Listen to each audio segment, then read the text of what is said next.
Here come the boys. Y'all ready to go swimming, baby? Come on. Give it up. Get out of that water. I tried telling y'all, it's swim lessons, baby.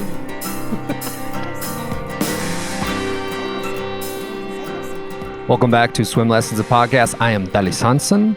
And if you're watching us on YouTube, Spotify, Apple, wherever you are, make sure, please subscribe to our YouTube channel. Give us a like, share wherever you can with friends, family, whoever you think might enjoy and take a little tidbit from our podcast. But appreciate everybody tuning in today. And I have a special guest. This is one of my favorite people, very inspirational guy. And he's Mr. FFA, a great teacher. And his name is Colbey Steeke. Colbey is just taking his kids to the National FFA Convention.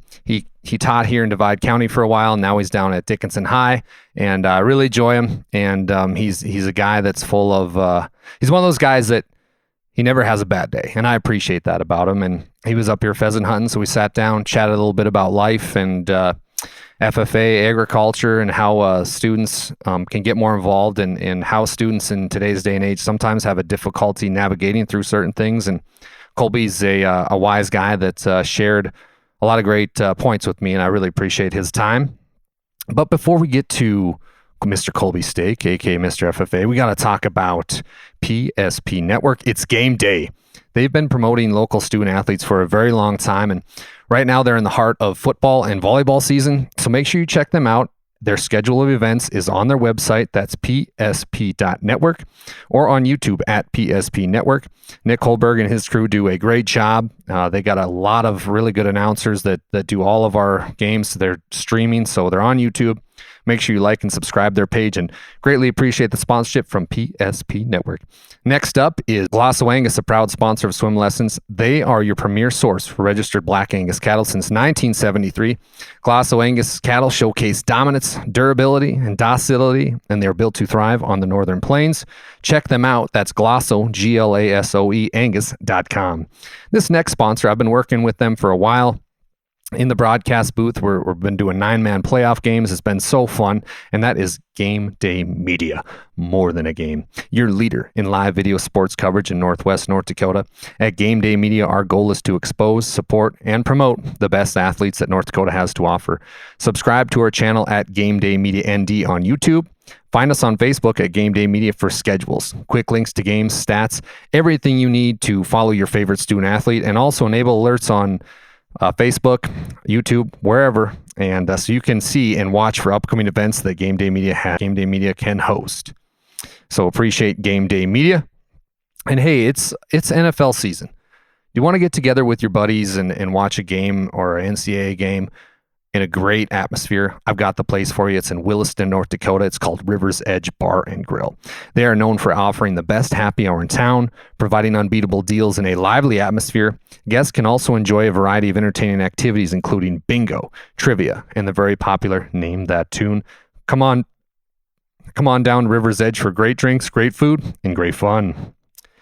And I just designed some new merch for Swim Lessons, and Blake Call of Fancy Panda Design helps us out with some of that stuff. And Fancy Panda Design is an independently owned design studio that specializes in branding, logo designing, marketing, and they focus on adding value into your business to be as successful as possible. Deliberately distinctive design. Get fancy with Fancy Panda Design. You can find them. Just Google Fancy Panda Design. Blake Call is the owner-operator, and I really appreciate his creative mind. He does some great work, so make sure you check out Fancy Panda. And last but not least, since 1972, BSN Sports has helped area sports teams look their best as they strive for their goals and dreams. They provide apparel, uniforms, and equipment for teams in nearly every sport. Local service with a national reach, that is BSN Sports. Contact your local BSN Sports representative for more information. BSN Sports is a proud sponsor of Swim Lessons, the podcast.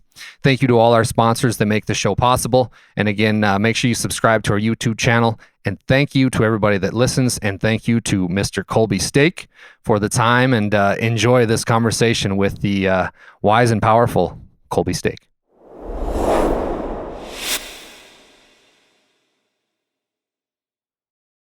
It's so good to see you, buddy. Hey, man. It's good to be here. Welcome back to Crosby. How's it feel? Dude, talk about a flashback in the past. And like, I've only been gone for 2 years, but it's like driving down the street, like, that's where I used to stay. That's where we used to do this. That's where, it's just, it's crazy. That's where Dallas and I had a lot of fun. Yeah. Let me tell you stories about this place. How long were you here?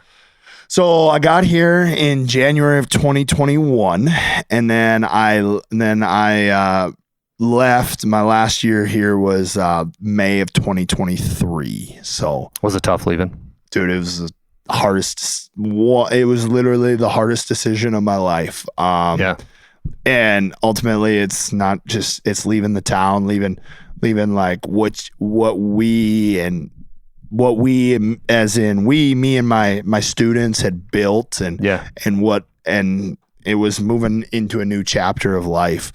It was the toughest decision I ever made in my life. And now I'm like, I don't know. It's weird. God always has a plan. Yeah. And now it's full fruition, but I truly can say, like, I would not be the teacher or the person I am today if it weren't for my time here in God's country, Crosby, North Dakota. How fun is it to come? And Dickinson's not like a huge city, but it's got to be fun to come back to Crosby and pheasant hunt with you. Were talking to your uncle, your godparents, like, dude, and pheasant hunting up here is the best. Oh, so number one, talk about hunting. Divide County is the hunting haven of the world. In my eyes, you can go, like, we can literally start in the morning, and of course the sun don't really come up here. Like, I think shooting light today was like 7:36, right? So it's not like you have to get up at 3 a.m. get set up. Like this morning we were up at 6:30. We went and set up on top of a pond, and we shot ducks and geese until like probably 8:30, 9 o'clock. And then, all right, boom, now it's go time. Let's go get some roosters. Yeah. And then we went pheasant hunting all day, right? Yeah. And now tomorrow we'll kind of do the same thing. So no kidding, I guess 3 different species all in one day. Yeah. You don't get to do that anywhere else. I grew up pheasant hunting down in Scranton, New England area, where, that is pheasant country too. But we didn't get the waterfowl. We didn't get the ducks. We didn't get the geese down there. I saw 4 moose today. I mean, there's moose up here. And we were driving up we were half mile from the Canadian border up here, and saw like 50 whitetail deer just out in the field. And it's like, all right, talk about diversity. Here we are. Of wildlife, diversity of country, diversity of landscape, where you can go 20 miles west and it's full ranch country, full prairie, full like cows. That's my jam. And right around Crosby, it's all small grain farming. And you can go 20, 30 miles to the west into, Westby area, Fortuna area. And just the landscape is so much different. So like diversity ultimately is what people are built on. Yeah. And now I look back at like my students here in Divide County, like they came, yes, they're all Divide County kids, right? Yeah. But the big picture is all of the diversity that they came from, the agriculture background they came from, and you can even have your city urban kid, but then all of a sudden we have this Debbie and Danny Hansen claim as the metropolis of horse racing country. And it's like, wait a second, there's thoroughbred horses in Divide County. Are you kidding me? Yeah. So you just the diversity, a little bit of everything, which is what I love, Well, talking a little bit more about your change from Divide County. Now, Divide County is a smaller school. Right. Now you jump to Dickinson High, which is a big school in a bigger city. How was the change as an educator from a small school to a big school? Growing up in high school, I graduated with a class of 8. And that was the same 8 that We went to kindergarten together all the way through senior year. That's what I knew. Come up to Crosby was actually a big school for me. Right. We had 20 to 25 kids graduating in every class. I'm like, holy smokes. Like, all right, I doubled in size in a school. We're doing good, right? But it's still a small town, right? Yeah. Then I go to Dickinson High, and now all of a sudden we're graduating 300 kids per class. Wow. And it's unreal that I can literally walk down the hallways, and I've been there now 2 years, and you can ask a kid, like a student that I have in class, be like, hey, who is that? And they're like, I don't know. I've never seen them in my life. Yeah. Well, they're probably in the same grade, same class, but they've never even actually met or never even crossed paths. Like you can, I get every one of my classes is 20 kids max. I'm very fortunate in that. Oh, wow. That's a good thing. They max my classes at 20 students. Just because of what I teach, and I'm a high school ag teacher, CTE. So we're welding, small engines, woodworking. We're doing all the hands-on learning. But they max my classes at 20 kids. I can literally have 20 kids in a class, and you might have like a friend group of like 2, maybe a friend group of 3. They've never met each other. They've never crossed each other's paths. Now, I've figured out there's some really unique things about that. There's some really challenges that come with that. Yeah. My students don't know who each other are. So the first week is just getting accustomed to who everybody is. But here in a small school, you take that for granted. I've known this person, since kindergarten. We've known each other since 6th grade. Since kindergarten, 6th grade, whatever it may be. We know their history. We know their parents. We know everything. A student walks into my class at Dickinson High. It is a blank slate. It is a blank piece of paper. We're going to write our own story. We're going to develop our own relationship. I have no prior knowledge of that student. Mm-hmm. And I know this kid for who he is. And I love that. They can truly write their own story, which is great. No prior judgment, no false anything. I like that aspect of it. I mean, there's just so many things, right? In a big school, kids are not diverse. They're not involved in multiple activities. Here in Divide County and what I grew up in, everything. That football player is the basketball player. Yeah. That football player is the hockey player. But they're also in FFA. They're also in band. They're in choir. They're in drama. They're in speech. They're in FBLA. They just do everything. Now, I was the same way. Dallas, you were the same way. In Dickinson, these kids specialize.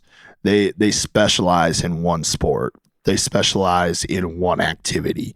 And that's kind of one of the molds I'm trying to break. I just had a student come up to me.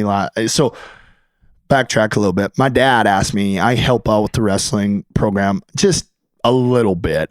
In Dickinson? In Dickinson. But I more officiate. Officiating is kind of what I've fallen in love with and my niche I've found. But I had a student, or my dad asked me, said, hey, how many of those wrestlers are FFA kids? And I said 0. I kind of started to think about it. I'm like, not one of those wrestlers are in my FFA program, in my FFA chapter. And I go, okay, something's wrong there. I need to change something because I love both of them. My FFA students do not know me as an official. Mm-hmm. The students I officiate do not know me in FFA. Mm-hmm. Vice versa, I go ref a game in Beach on a Friday night. I officiate those boys all night. I know all of them because they're either wrestlers, they're in FFA, blah, blah, blah.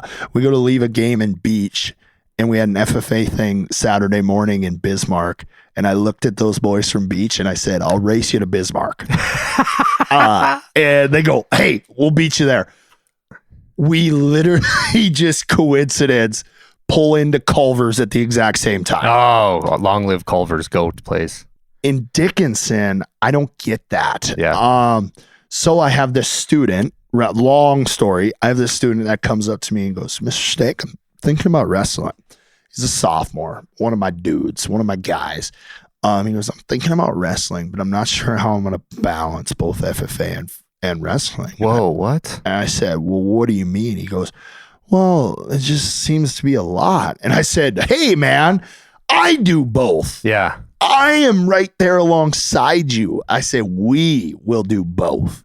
And I said, yeah, we're going to get you signed up. I'm going to get you involved with Coach Conrad, involved with Coach Hayes. And is that Trevor Conrad? Trevor Conrad. Oh, yep. Man, I remember him in college. He's a good dude. He's the man. And then Sean Elkins is at Killdeer. He's another great guy. Yep. So So do you officiate like Dickinson High, Killdeer, all the surrounding schools? Yeah. So one of the things I'll hang my hat on is when I started officiating, this will be 6 year officiating wrestling, second year officiate. I just finished my second year officiating football.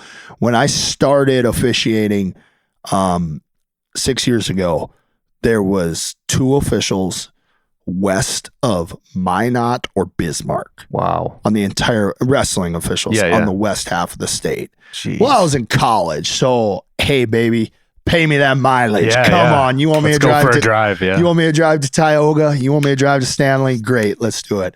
Then I moved to Crosby. Perfect. There's no wrestling program. Mm-hmm. Never, like, none of my students here even knew what wrestling was. They had never even been exposed to wrestling. I hadn't until college. Yeah. Yeah. State wrestling tournament comes in Crosby. That's on the smart board. Yeah. For the next 72 hours, we are watching North Dakota wrestling. The NCAA Division I, we're watching wrestling. And kids are asking me questions, things like that. In ag class, I don't care. I'm still teaching them my passions, my loves. But when I moved to Crosby, so I covered the northwest corner. Anything from Williston, Watford, Granora, Ray,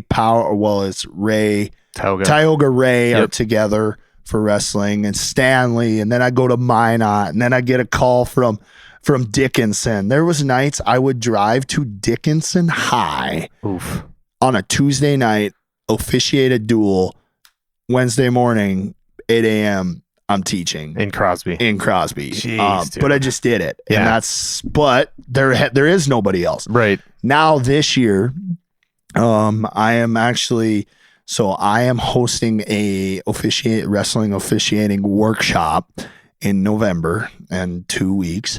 Because I have 5 officials on the west half of the state now. It was me and a gentleman from Bowman, Wade Blankenbaker, who we've kind of head charged it. And now on the state scale, we're actually getting represented on the western half of North Dakota. But that's what I've done. That's what I've loved. And it's my getaway. Mm-hmm. It's me still officiating allows me to be involved in my sports that I love, but from a side aspect where I can still manage my FFA chapters. If they call me on a Friday night and say, hey, I need you to come ref this football game. I look at my schedule. Nope, I've got an FFA event. No, I can say no, and there's no repercussions. Because my FFA chapter comes first. I sign a contract for a year doing FFA. FFA, ag teaching, those go hand in hand because it's an intercurricular thing. Now, they call me on a Thursday night and say, hey, I need you to drive to Tioga, and will you come up and ref our duel? Yeah, I can do that because I have nothing else going on tonight, so let's make it happen. So yeah, I guess I can balance the best of both worlds. God bless the coaches that are able to put in 6 days a week after school every day. I don't have that drive, I guess, but I can sit from a different perspective and see kids develop. I talk about that beach kid. There's this one beach kid. I was standing right next to him. He unfortunately blew out his knee. And so his football season, his actual high school career is done. And I'm officiating a football game. And his first question is, "Hey, what is it going to take for me to get into officiating when I get to college?" Oh, wow. And he goes, "I want to kind of come with you next year." And I said, "Let's do it." That's man. awesome. I said, "I'll throw you in the vehicle every Tuesday, Thursday, Friday night. You're coming with." But this is a kid that I have reffed in wrestling since 7th grade. He is also the vice president of their FFA chapter. And also he was their quarterback of beach who made it to Coach Zier. Shout out Mike Zier. Mike Zier made it to the state 9-man playoffs. Yeah. Got a playoff game this Saturday. Well, the last few years, Zier has done the color commentary for the state championship 9-man. Yep. It's fun to listen to him because for the 9-man Dakota Bowl. It's like his Super Bowl. Like he thinks he's on Fox Sports Super Bowl. And I love that because it's the big thing. It brings excitement to the but we're getting to see these Class B kids that are well-rounded, and that's what they're built on. And you got Mike here that knows that his kids are playing a game tonight, and then they're getting on a bus at 7 a.m. on a Saturday morning to go to an FFA thing. Yeah. But they're resilient. They're tough. They're made to do that. They don't know any better, which is awesome, man. And they're becoming the most well-rounded individuals when they get into their life after high school. You touched on a little bit there, but FFA is a big thing in your life. There has been I feel like a shift where FFA in some schools took a back seat, and now it's kind of making a shift back to the front seat. How big do you think FFA is in a kid's life? Not only to learn simple principles, even if they're not involved with sports, just FFA is their thing. How big is FFA, and how can we help FFA continue towards that front seat? Well, so I grew up with 2 parents as ag teachers. So I remember being on the FFA bus from the time I was 3 years old. It was free daycare, right? Yeah. My parents would go to an FFA thing. Well, they had junior and senior girls that were my babysitters. Oh, hey, free babysitting, right? Yeah. Let's go. But how it can benefit kids. First of all, FFA, yes, it is an agriculture organization. It is not Future Farmers of America anymore for a reason. Right now in the world, only in American population in the United States, only 1.2% of America's population is involved in production agriculture. Really? So that means farming, ranching, growing crops, food, fiber, and fuel. So back in the 1980s, they changed it from Future Farmers of America just to the National FFA organization Now I have students, FFA members, that they know very little about agriculture. They just know, agriculture is farming and ranching. But they find that niche into vet science, small animal care. They might floriculture, nursery landscape, dairy foods, food science, culinary arts, any of that stuff. They find their niche in that, right? And so they're like, hey, you know what? That's what I really, really like. So there's a spot for everybody, whether it is horse judging, equine science side, whether it's dairy cattle judging, whether it is, you name it, or just public speaking events. It's FFA allows students and young adults to be pushed outside their comfort zone, which that's me as an advisor. You want to be a coach, you want to be an educator, whatever. You need to push these students outside of their comfort zone, because the comfort zone and the growth zone do not coexist. I'm going to say that again. So the comfort zone and growth zones do not coexist.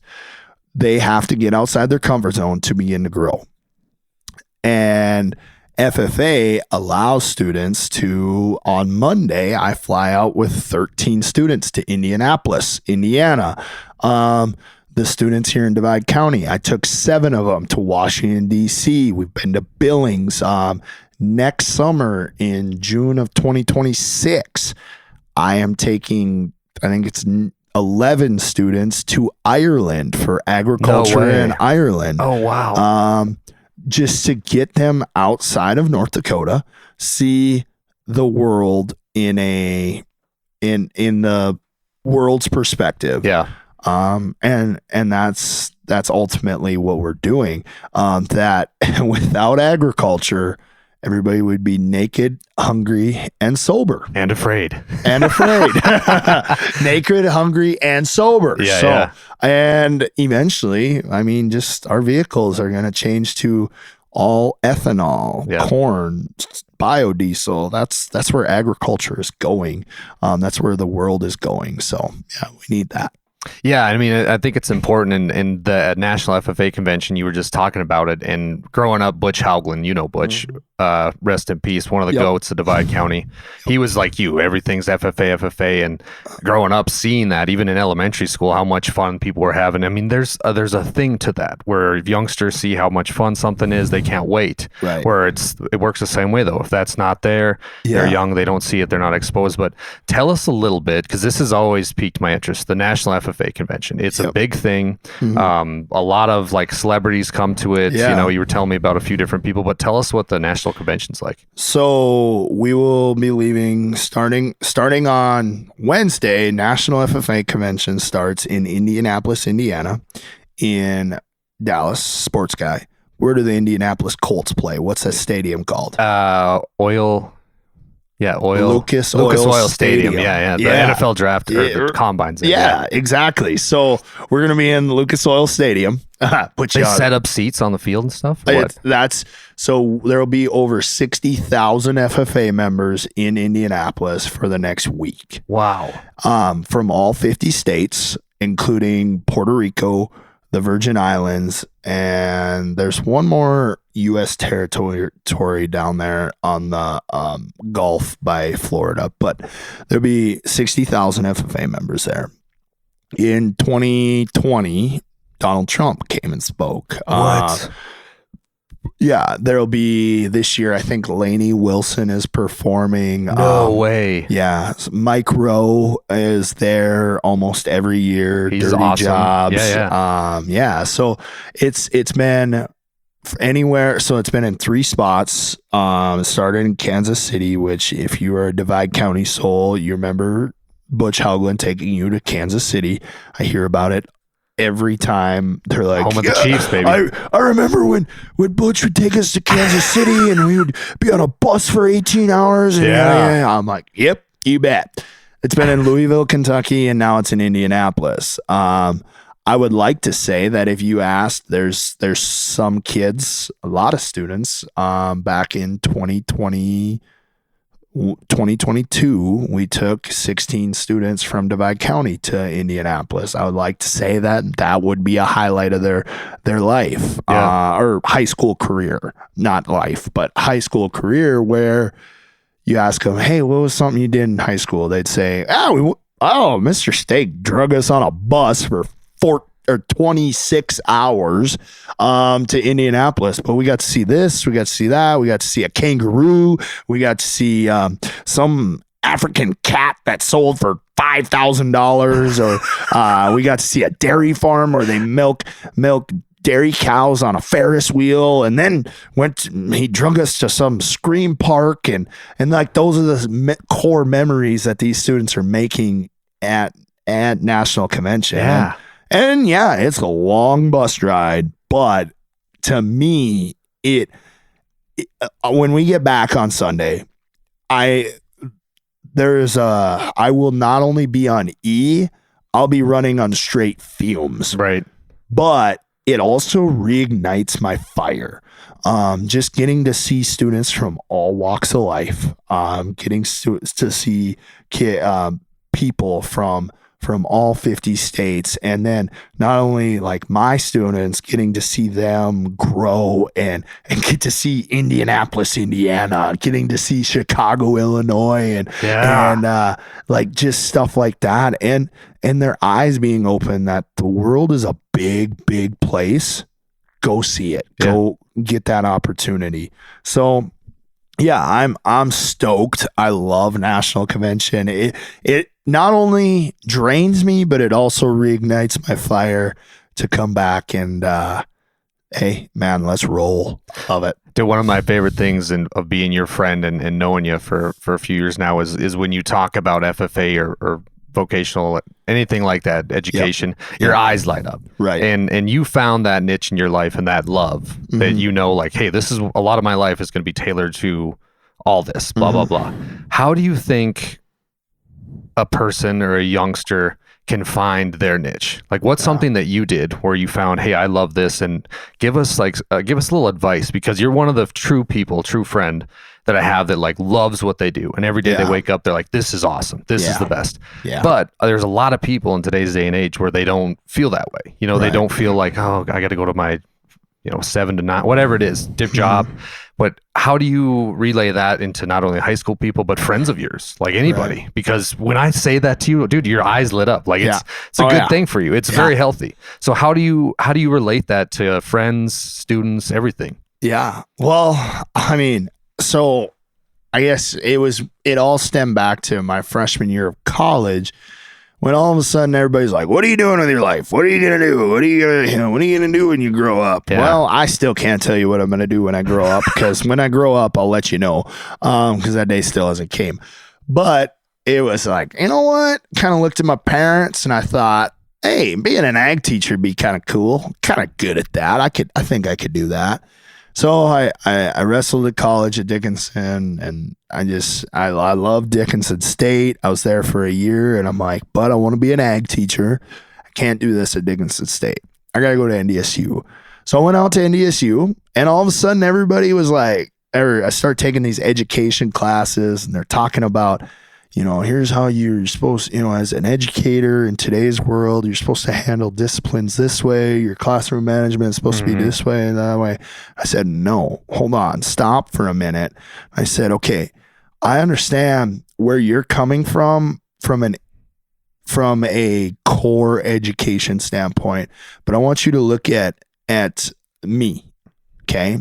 I was not a perfect student. I still am a terrible student. I struggle staying focused. I struggle keeping myself disciplined and learning the material or whatever it may be. I got to be up. I got to be moving. I mean, whatever it may be. I'm a talkative guy. Okay? Yeah. Anybody, I pull into Crosby and everybody knows I'm here within 10 minutes because they could hear me talking across town.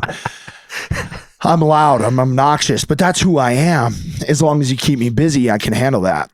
In education, they teach kids, like, hey, I need you to sit here. I need you to listen to me lecture. I need, I gotta get my point across. We're going to go through this PowerPoint, blah, blah, blah. And if you don't fit my rules, then you need to get out of my classroom. And I'm like, whoa, hey, I don't fit those rules. Right. I am the one that is the tough student. I'm the one that struggles to learn in a very structured classroom setting. I said, I am the example.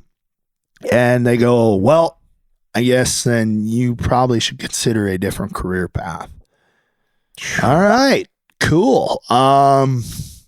Okay. Now what do I do? All right. Well, hey, I like going to school in Dickinson. I know I need to be involved in agriculture in some way, shape, or form. Get India. All right, I'm out of here. I'm out of Fargo. At that point in time, I had such a sour taste in my mouth about big city living and Fargo and this and that. And I was a 19-year-old kid too. I was making mistakes in life and didn't want to make it to all that many classes, blah, blah, blah. Let me go back to Dickinson.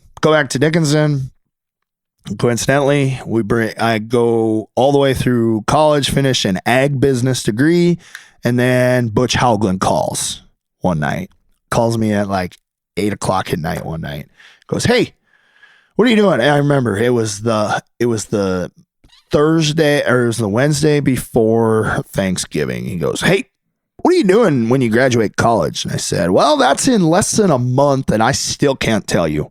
He goes, you ever thought about being an ag teacher? I said, dude, it's what I've always wanted to do. I just don't know how to do it.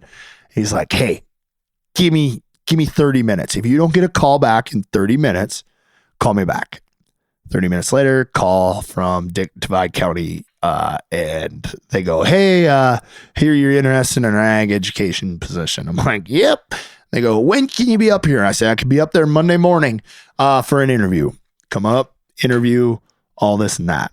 Coincidentally, now I just finished my master's in December of last year in ag education, but the whole thing is why I love it is because, Dallas, I get to teach students like you. I get to teach students like me. I get to teach such a diverse background of students. And hey, if I can make a kid's day, a student's day, 1% better, I did my job right. And I'm going to make it fun. I'm going to, that student that might be almost on the verge of dropping out. Yeah. Maybe the only reason he comes to school tomorrow is because, hey, I get to go to ag class and Mr. Steake's an all right guy and he makes things all right. He makes things fun. Or I get to go weld or work on small engines or work on my project in ag class. Hey, that's getting that kid to school, right? Now I've created that relationship with that kid, with that student, and hey, I can look at his English grade and say, hey, buddy, why are we missing this big assignment? Well, I have it done. Man, I just don't have it all the way done, or maybe I have it done, but I just haven't submitted it yet. Hey, submit that assignment. Hey, get that turned in, jump through the hoops. And I'm a guy that cannot jump through the hoops. I feel I'm going to go my own course of life, but I've never stopped chasing what I love. And I've never, there is days I wake up in the morning and this is who I am, but I wake up in the morning and I just, life sucks. This is going to be a tough day. And I literally have a playlist that says Morning Blood Pumping. And I play this Morning Blood Pumping song. Yeah. And it is AC/DC. It is Nickelback. It is whatever. Oh, now we're talking. And it is just, hey, it is that high school football pump up songs all over again because we got to get ready to roll. Yeah. Because my students need my best today. Yeah. And because as long as I give them their best, my best, I can expect their best. And it's a give and take, right? Yeah. If I come in the morning and it's 8:00 in the morning and they don't really want to be there. But if I can say, hey guys, what's going on? Yep. All right. Hey, how was your weekend? This and that. All right, here's what we're going to do today. Here's our agenda. Here's our to-do list, right? We got to get this done today. And here's what I want out of you in the next 90 minutes. And if I can bring that high level of energy to them, it's going to make their day better. Maybe they had a shitty weekend. Maybe whatever happened at home. But that's in the past now. We're only looking towards the future. And right now is what we can control. So let's try to make, hey, I know today's going to suck, but embrace that suck and give me your best. I'm going to give you my best and we're going to get through today. One moment at a time, one day at a time. And life's not fair. Get used to it. It's going to suck at times, but we've got to have that end goal in mind and let's just keep going. And people are they're going to punch us in the mouth. They're going to say, you're not cut out to do it, whatever. But I got that goal and my goal was to be an ag teacher. Got that accomplished. Now I'm going to set a next goal. You know what? Hey, maybe it's only a goal till Saturday, right? Right now, I don't care what I'm doing in the month of November. I know I got to get my students on a plane to National FFA Convention Monday night. That's my next goal. Yep. Right. actually, tomorrow I'm gonna go shoot some birds. Hell yeah, a couple more to go. And then Monday, that's where we're going. Yeah. Right. And then I'm looking at next week. And then I'm looking at next week. And I'm just gonna keep going forward. And it's in the past, and we move on. Don't slow down. I love it, dude. I'm ready to run through a wall. Keep them wheels turning. Because hey, even if you're stuck in a bog hole, keep them wheels turning because you might catch some traction. You don't know it. Yeah, heck yeah.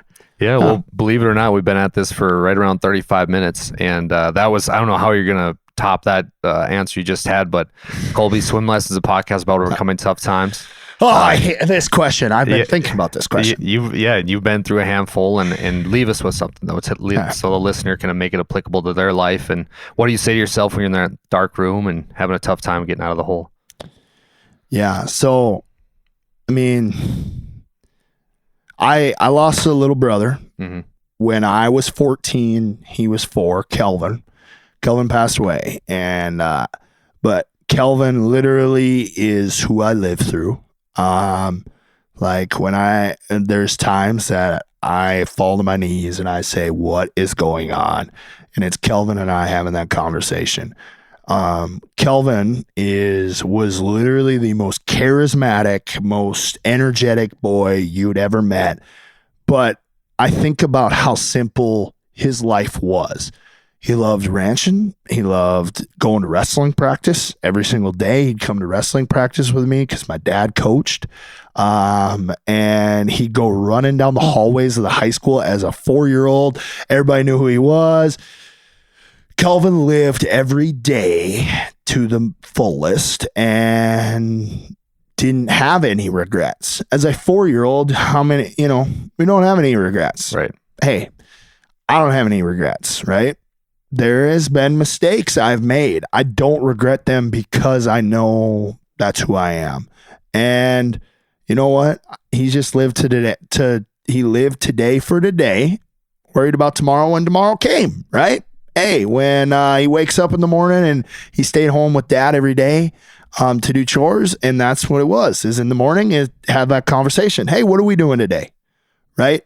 Sometimes it's all right. Wake up in the morning. Like, hey, what are we going to be doing today? What are we going to get accomplished? So Kelvin, one of the things I've always lived by is trust the process. A couple of my students are going to laugh and they're going to, whatever, it's fine. But trust the process because think about, Dallas, I'm going to spin this back on you. When you were deciding where to go to college, how much thought was it to decide, hey, I'm going to go to Dickinson State? There's quite a bit. There's a little bit of thought, but at some point in time, you're just like, you know what? Let's do it. Yep. Sounds great. Yeah. Right? Yeah. Football. Let's go. But it was like, let's do it. Why not? Yeah. Now you look back, it has literally molded exactly who you are. But at that point in time, when you were 18 years old, you're like, let's try it. What's the worst that's going to happen? Right? And you didn't know. You just made that decision. I look back on it, same thing. If I wouldn't have chosen to go to Dickinson State, I wouldn't have met all the mutual friends that we have. If I full send all the time, you're going to make decisions in your life that are going to be influential, but you're not going to know those decisions are influential until afterwards. You will once you make a decision in life, you'll never know what the other side of that decision was. So screw it. Why not do it full-heartedly? Right. If you're going to have a train wreck, might as well do it head on. That's like literally, we're all going to make mistakes, and that is okay. There is nothing wrong with that. But you might as well put 100% effort into it because you're not going to know what that other side was like. So I love it. That's where I'm at. Trust the process. Well said. Give us a couple plugs where people can follow you, and I know you're big on TikTok, so let's give a plug for that. I am the most famous North Dakota ag teacher on TikTok. You hear that, Cora Smith? Cora Smith. I am the most famous North Dakota ag teacher on TikTok, and it's Mr. T-Bone Steak because it's pronounced like the meat, but it's spelled different. Yep. And then literally pretty much that's where you can find my Instagram. It's where you can find my, I Dickinson FFA chapter, Divide County FFA chapter. On Facebook and stuff? Facebook, Yeah. that's where you're gonna, that's what I highlight, because those two, our Divide County FFA chapter just was second in Parley Pro. So at the district contest, now they qualified to state. And I'm like, hey, those were my freshmen. They were my freshmen 2 years ago. Rebecca Bummer is now, she's doing a great job. Now Rebecca Bummer has literally taken it. And the students were sending me a picture of the classroom the other day, and they're like, Mr. Steeke, why couldn't you dress it up this nice? I'm like, that is above my wheelhouse, guys, but I am loving it. She is kicking tail, and it is just doing good. And to me, it has been so awesome seeing her have success with the students, and her just literally going full force into it and saying, hey, let's try it. Let's see where we're at. And so she's doing a really good job, and everything. So it's been good. Well, listen, brother, I appreciate you, and you mean a lot to me and my friendship, and I wish you the best moving forward. Thank you for your time. Man. Catch you later. That's a wrap. Colbey Steeke.